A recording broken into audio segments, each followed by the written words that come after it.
Hello, everybody. It's Miss Mark. I'm Miss Mark.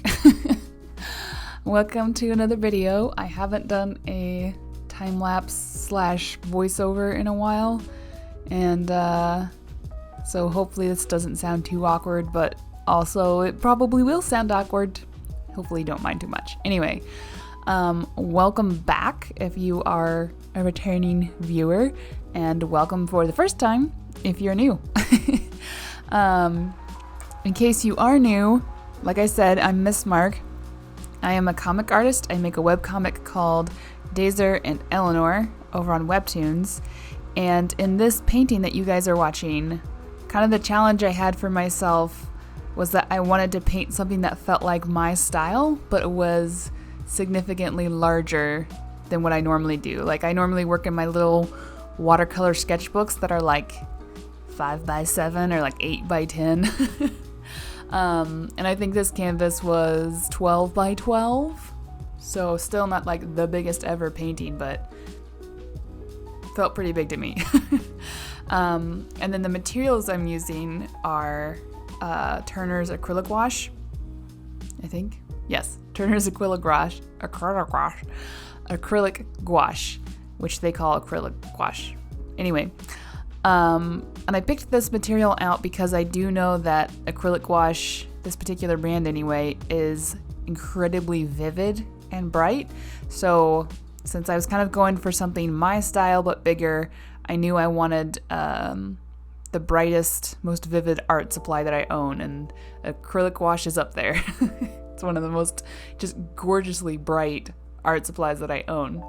So anyway, that was basically the goal for this, was just to see if I could paint one of my comic characters large and have it feel kind of like my comic style. And I think that goal was accomplished, actually. It's kind of weird doing the voiceover now. So I'm doing the voiceover in November. This was actually painted / recorded back in August. So I feel like a little distant from whatever thoughts or feelings were going on at the time. Time has passed. I'm no longer connected in the same way to this painting. It's no longer a fresh accomplishment. But watching this footage and kind of thinking about the experience, I think one thing that I liked is that I was deliberately making it my style. I feel like in the past when I've tried to work larger, my style goes out the window and I don't even know how I want to paint anymore. As soon as it goes large, I just kind of like lose focus. So on this painting, kind of the fun part that was also the challenge was thinking about it was like thinking about my style. Like I had to analyze my style as I worked to figure out what makes my style mine, you know? So there were some obvious things like the bright colors, like I mentioned, and line art, but figuring out what made my shading look like mine and what made the colors and the tones, all that kind of stuff, feel like me. This piece ended up being way more like almost like a meditation than I expected. Much more thoughtful than I expected it to be. But it was really good. I've done a few pieces since then that have been like that. I've done a few pieces since August that have been like that, where it's just kind of, it actually feels like I'm thinking more than I'm painting while I'm painting, if that makes sense. I don't know, just recently I've been thinking a lot about style and what makes my style mine. What is it that I love about making art, like the actual physical act of putting colors and things on paper, what it is that I like. And you know, I could argue that this piece is kind of what got those wheels turning. It made me start thinking about it, and yeah. So that was the goal of this piece. That was not the goal. That was the atmosphere of this piece, was reflecting on my art style. Some things that I think I picked up was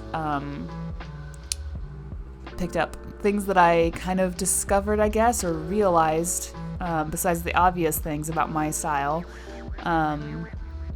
I really like bold colors. Like I knew I wanted bright and vibrant, but what I realized I was doing in a couple places is not mixing well, and the colors started to get dull.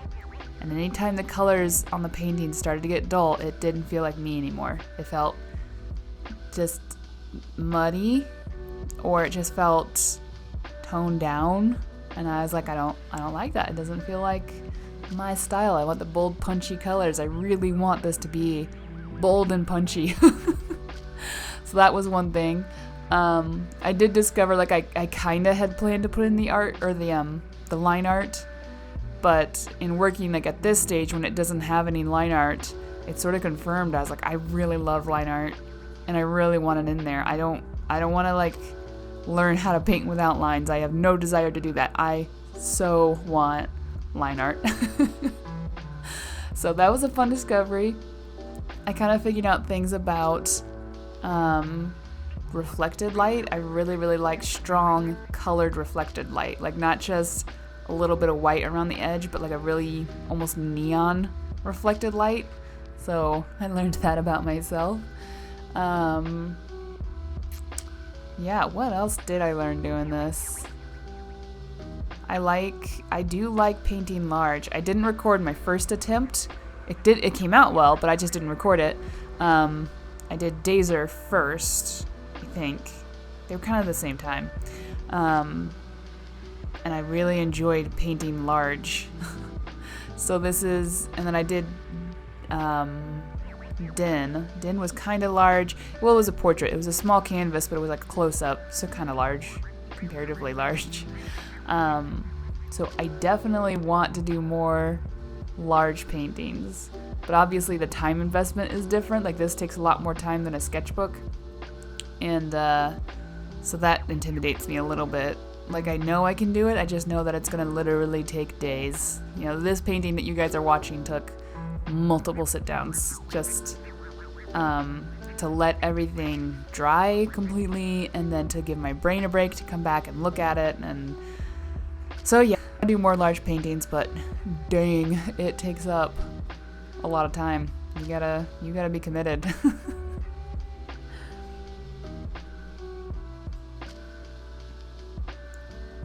The funny thing about working on large paintings, though, that I discovered with these anyway, this one and the Dazer one,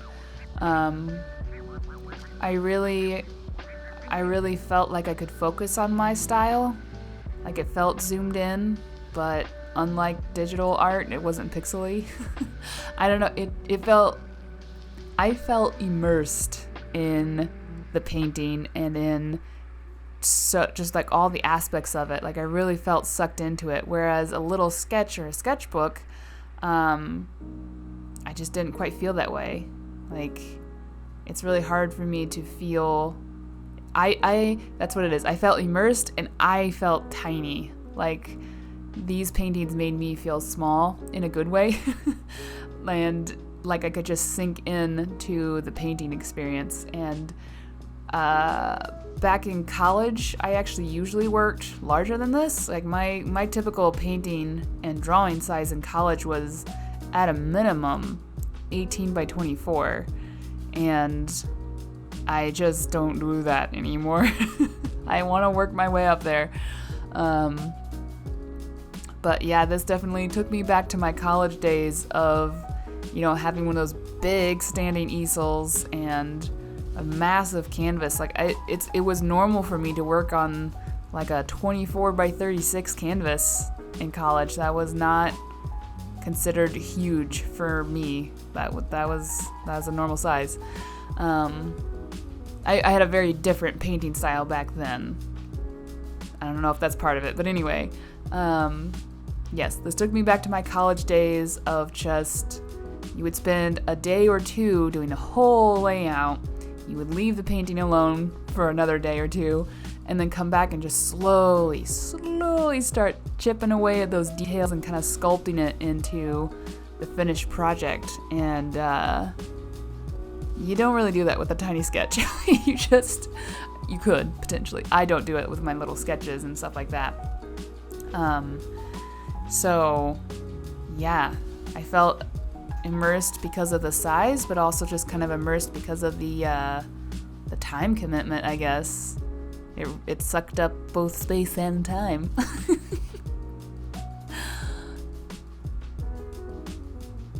So this is, I'm adding line art here, and this is where I think all the doubts that I had about whether or not this painting was good, this is where the doubts actually started to go away, was the line art. Like, I composed this painting specifically to have line art, and so until the line art was in there, it just felt like the painting wasn't working, because it wasn't. Like, it needs the line art, because that's how I planned it. But especially when I started doing the line art on her hair was when I was like, oh, this feels like mine. It feels like my comics. Like, it's painterly still. It's not quite like my digital illustrations, but it feels like me. The line art pulled it all together the way I was like hoping and praying that it would. It was really fun to do this line art because obviously I'm doing it with a brush. And way back in the day, 3 years ago, when I was doing the early pages of Days Are in Eleanor, I inked so much of that with a brush, but it was like a size size 0, or like 002 or whatever. It was a tiny, tiny brush, and that's how I inked the comics, many of the pages anyway. And so doing this painting, doing line art with a brush again, but having it be so big and in comparison so much easier because it's big, was also really fun. I was like, I should make all my comic pages like 2 feet tall. They would be so easy. So yeah, I love these lines. I don't know if that sounds weird to say for an artist to say about their art, but I do remember just feeling so happy at this stage. I should say, I felt happy up until this stage because I really struggled with her face, and I can't remember if I show it in this video, but I redid a lot of it. And that's kind of annoying because the problem was I drew it at an angle, and so it just had that weird perspective, like, shift where everything's slanted because you didn't look at it straight on. And to me, that is a rookie mistake. I'm annoyed at myself when I make mistakes that I 100% know how to avoid. You know, I'm pretty forgiving of a lot of mistakes, but not double checking the perspective on a face is like, who does that? So that was annoying that, that happened, but I did fix it. I almost did not take the time to let it dry, paint over it, do it again. I almost skipped that, but I was just like, I love everything else about this painting. I really, really want the face to, measure up to the rest of it. So I did paint over it and then redo her face, and it was worth it. 100% worth it. I love the way her face came out. But yeah, that was a painful moment to know that I just got lazy at one point and shot myself in the foot, so to speak. But I fixed it. I unshot myself in the foot. Oh, yep. There we go. Bye, face. Wasn't even the whole face, really. I guess it was just the nose. I mean, mouth. Sorry, mouth.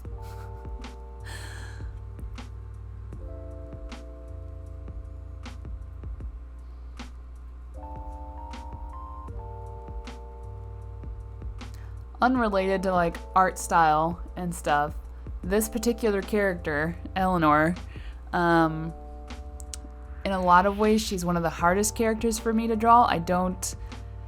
I sometimes just go through phases of not empathizing with her, like her character design. Like she's very extroverted and stuff, and I'm very introverted, and she's my opposite in a lot of ways.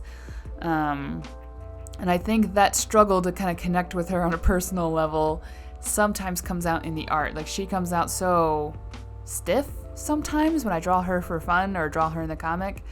But I feel like in this painting we got along pretty well. I just kind of had this, like, I don't know, the whole point was for her to be her pretty elegant self, and she likes to be her pretty elegant self, and so we had the same goals here. She wanted to be pretty. I wanted her to be pretty. So it came out pretty well. All right. Kind of a longish video. Hope you guys didn't mind my ramblings. Hope you enjoyed watching this video. And yeah, let me know if you have any questions or thoughts, whatever, response. And leave them in the comments below and I'll get back to ya. Anything else I need to say? No announcements, I guess. I'll put those in my vlogs. Yeah. Oh, last thing. So I mentioned that it's Turner Acrylic Gouache that I'm painting with. The surface that I'm painting on is a Hobby Lobby watercolor canvas board. It's a long name. And they're really, really fun to paint on, these art boards. It's like pretty smooth. The watercolor ones are pretty smooth. And because it's a board, it doesn't buckle at all. So yeah, thought I'd mention that. Yeah, thank you for watching, and I'll see you in the next one. Bye!